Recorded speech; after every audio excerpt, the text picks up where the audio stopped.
যাকাত না দেওয়ার শাস্তিটা কি হবে? এবার আসুন আল্লাহ কি বলেন, এবার শুনুন।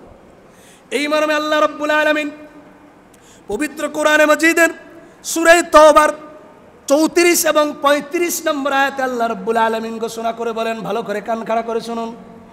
ওয়াল্লাযীনা ইয়াকনিজুনা الذهب والفضة ولا ينفقونها في سبيل الله فبشرهم بعذاب أليم يوم يحمى عليها في نار جهنم فتقوى بها جباههم وجنوبهم وظهورهم هذا ما كنزتم لأنفسكم فذوقوا ما كنتم تكنزون আল্লাহু আকবার বলেন। আল্লাহ পাক কি বলেছেন ভাইরা আমার শুনুন।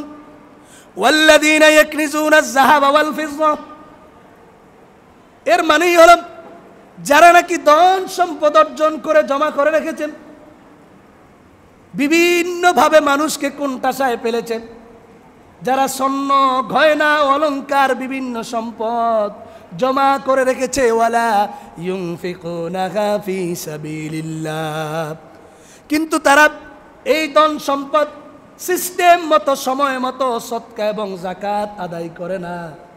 আল্লাহ রাব্বুল আলামিন বলেন তাদেরকে আমি ওগো নবী ঘোষণা করে দেন, ফাবাশশিরহুম বিআযাবিন আলীম, এই মানুষগুলাকে শক্ত আযাব, কঠিন শাস্তির আপনি সুসংবাদ দিয়ে দেন। সুসংবাদ মানে দুঃসংবাদ দিয়ে দেন। আল্লাহর রাসূল হাসতে হাসতে কাঁদতে কাঁদতে উম্মতের ফিকির করতে করতে এই তিনটি অবস্থানের কথা বলতেছে যে ইয়া নবী, আল্লাহ পাক বলতেছেন ফাবাশশিরহুম বিআযাবিন আলীম, এদেরকে কঠিন আযাবের সুসংবাদ শুনিয়ে দেন, দুঃসংবাদ শুনিয়ে দেন। সে আযাব কি হবে এবার ভালো করে শুনি। আল্লাহ পাক আযাবের বর্ণনা আমার ধন সম্পদের কথা ঘোষণা করে দিচ্ছেন। এবার আল্লাহ কি বলছেন পরবর্তী আয়াত 35 নম্বর সূরা তাওবার আয়াতে আল্লাহ বলেন, ইয়াউমা ইউহমা আলাইহা ফি নারি জাহান্নাম ফাতুকওয়া বিহা জিবাহুহুম ওয়া যুহুরুহুম ওয়া জুনুবুহুম। আল্লাহ পাক বলেন তুমি যে ধন সম্পদ কামিয়েছো, স্বর্ণ গয়না, ব্যবসায়িক পণ্য, টাকা পয়সা, প্লাট বাড়ি, যত কিছু তুমি জমা করেছো, করো আর করো, করো আর করো। একদিন তো তোমার সুতার নাড়াই যখন টান দেওয়া হবে, আমি আল্লাহর কাছে তুমি আসবা। আমি আল্লাহ রাব্বুল আলামিন ঘোষণা করলাম, তখন আসলে তোমার কি হবে শোনো। তুমি জীবিত থাকতে তো দান করো নাই, তুমি শুধু করেছো আর করেছো, করেছো আর করেছো। আল্লাহ রাব্বুল আলামিন বলেন এই ধন সম্পদগুলাকে হাসরের ময়দানে কঠিন মুহূর্তে আগুনে গলানো হবে, তোমার সব ধন সম্পদ আমি আল্লাহ তখন হাজির করব। আল্লাহ কি করতে পারেন কিনা বলেন? কি ভাই বিশ্বাস হয় না? চিন্তা করেন হুজুরে মন গড়া বলে যাইতেছে, ধর্মের কিতাব শুনলে শুনলাম, না শুনলে নাই, জুমার দিন আসলে আসলাম, না আসলে নাই, এমন। আল্লাহ পারেন কি পারেন না? আপনি ধন সম্পদ প্লাট খুলশিতে রেখে গেছেন, এই প্লাটটাই টেনে নিয়ে হাসরের ময়দানে উপস্থাপন করা হবে, পারবেন আল্লাহ? হযরত ইব্রাহিম আলাইহিস সালাম বলেন, আল্লাহ আপনি জীবিতকে কিভাবে মুর্দা করেন, মুর্দাকে কিভাবে জিন্দা করেন? আল্লাহ পাক ইব্রাহিম আলাইহিস সালামকে বললেন তোমার বিশ্বাস হয় না? ইব্রাহিম আলাইহিস সালাম বললেন আল্লাহ বিশ্বাস হয়, ওয়ালাকিন লিয়াতমাইন্না কলবি, তবে আমার অন্তরের একটু প্রশান্তি চাই, একটু দেখি। আল্লাহ বললেন তো এক কাজ কর, প্রত্যেকটা 4টা পাখি নেই, এই 4টা পাখিকে নিয়ে টুকরা টুকরা করে ফেলবা, শুধু জবাই না, টুকরা টুকরা কইরা একেবারে কচি কচি কইরা টুকরা টুকরা করে এটাকে পুরা পাহাড়ের মধ্যে ছিঁড়ে দাও। তো ইব্রাহিম আলাইহিস সালাম বললেন ইয়া রাব্বাল আলামিন, করলেন, করার পরে পাহাড়ে ছিঁড়ে দেওয়া হলো, পবিত্র কোরআনের আয়াত, আয়াত লম্বা এক আয়াত। তখন আল্লাহ পাক বললেন এবার দেখো আমি কিভাবে ডাক দেই। আল্লাহ পাক এক একটি পাখি ধরে নাম ধরে মনে করেন, এই চিল পাখি আসতো, এই হাঁস আসতো, এই মোরগ আসতো। আল্লাহ পাক এভাবে এক একটা করে ডাক দিয়েছেন। প্রত্যেকটা পাখি তার অঙ্গ পতঙ্গ সহ একেবারে যেইভাবে কেটে ফেলেছে, ছিঁড়ে ফেলেছে, চামড়া একেবারে ছুঁড়ে সব কিছু শেষ করে ফেলেছে। ওই পাখিগুলা আবার সুন্দরভাবে পরিপাটি হয়ে হযরত ইব্রাহিম আলাইহিস সালামের সামনে উপস্থিত। আল্লাহু আকবার। আল্লাহ পারেন কি পারেন না? কোন নাস্তিক বিশ্বাস না করে পারবে না, বিশ্বাস করতেই হবে। কারণ কোরআনের ব্যাপারে কোনো ধরনের কেউ আজ পর্যন্ত অবিশ্বাসের কথা বলে যেতে পারে না। সুতরাং আমার খুলশিতে যে প্লাট আছে, এই প্লাটও কাল কিয়ামতের ময়দানে কি করা হবে? হাজির করা হবে। আল্লাহ পাক বলেন ইয়াউমা ইউহমা, আমাকে একটু আজকে সময় দিবেন, রোজার সময় খাওয়ার কোনো কিছু নাই তো, এই জন্য একটু জাকাতের বিষয়টা আজকে শেষ করে দিই, একটু সময় দিয়েন। যারা দাঁড়িয়ে আছেন ধৈর্য ধরে বসে যান, ইনশাআল্লাহ খাওয়ার বিষয় থাকলে ছেড়ে দিতাম, কোনোদিন তো 15 তো 10ও ছাড়ি দেই, আজকে একটু বেশি আপনাদের মাছ থেকে সময় নিচ্ছি। জাকাতের বিধানটা আবার দ্বিতীয় পার্টে যেন আলোচনা করতে না হয়, ভালো করে শুনবেন। আল্লাহ রাব্বুল আলামিন বলেন ইয়াউমা ইউহমা আলাইহা ফি নারি জাহান্নাম, এই সম্পদগুলোকে কাল কিয়ামতের ময়দানে আগুনে গলানো হবে।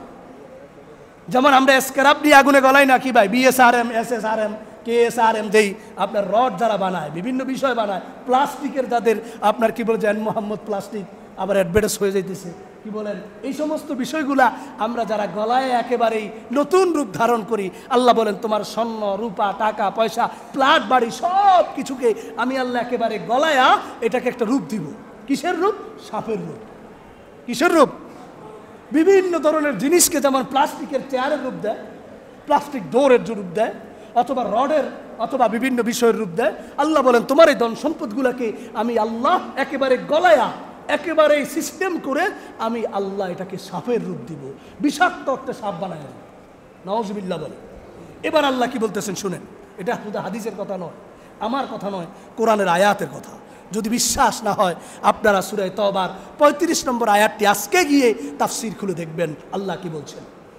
এরপর আল্লাহ বলেন ফাতুকুয়া বিহা জিবাহুকুম ওয়া জুনুবুকুম ওয়া দুহুরুকুম, এইটাকে বিষাক্ত সাপের রূপ দেওয়ার পরে আল্লাহ পাক বলেন এটা আপনার কাছে আপনার গলার মধ্যে পেঁচায়া যাবে আর আপনাকে দংশন করতে থাকবে, আপনার পেটের মধ্যে, পাঁজরের মধ্যে, শরীরের মধ্যে দংশন করবে, আপনাকে কামড় মারবে, বিষাক্ত ছোবল মারবে আর বলবে হাদা মা কানাজতুম লিআনফুসিকুম, ওরে বান্দা খুলশিতে যে প্লাট রাখলি, অমুক জায়গায় ঢাকা বসুন্ধরার মধ্যে দোকান রাখলি, কিন্তু জাকাতের বিষয় আছে, জাকাত দাস নাই, সদকা দাস নাই, আমি তোর সেই দোকান, সেই পাট, সেই স্বর্ণ, সেই গয়না, সেই ব্যবসায়িক পণ্য আমি আজকে সাপে রূপান্তরিত হয়ে তোকে আমি আজকে দংশন করতেছি, কামড়াইতেছি, তোকে শেষ করে দিচ্ছি। ফাজুকু মা কুনতুম তাকনিজুন, মজা করে দুনিয়ার মধ্যে ছিলা, ওলামা একরামের কথা শোনো নাই, খতিব সাহেব গলা ফাটায় ফেলছে চিল্লায়া চিল্লায়া, তোমাদের কাছে খুলশির মসজিদের মধ্যে এসে সারা বাংলাদেশে ওয়াজ করে শুনাইলো, কিন্তু তুমি এক কানে দিয়ে ঢুকলা আর এক কানে দিয়ে বের করলা।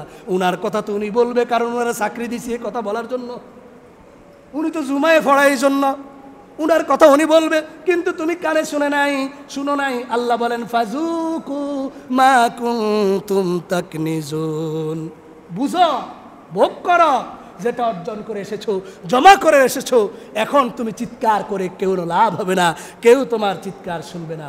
জোরে বলেন নাউজুবিল্লাহ। আল্লাহ আমাদেরকে হেফাজত করুন, বলুন আমিন। এইভাবে হাদিসে পাকের মধ্যে এসেছে, রাসূল কি বলেছেন, সহিহ বুখারীর একটি হাদিস বলে মেইন আলোচনার দিকে চলে যায়। আল্লাহর নবী বলেন ওয়াকালান নবী সাল্লাল্লাহু আলাইহি ওয়াসাল্লাম মান আতাহুল্লাহু মালান ফালাম ইউআদ্দি যাকাতাহু, যেই ব্যক্তিকে আল্লাহ সম্পদ দান করেছেন, দেখেন হাদিস এবং কোরআনের আয়াত মিলে কিনা। সূরা তাওবার 34-35 আল্লাহ এই কথা বললেন।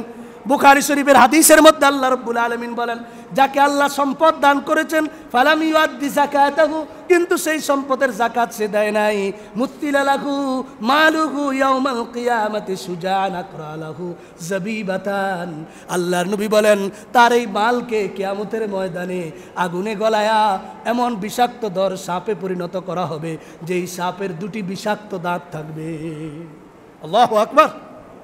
এই সাপের দুটি বিষাক্ত সাথা কি থাকবে? দাঁত থাকবে।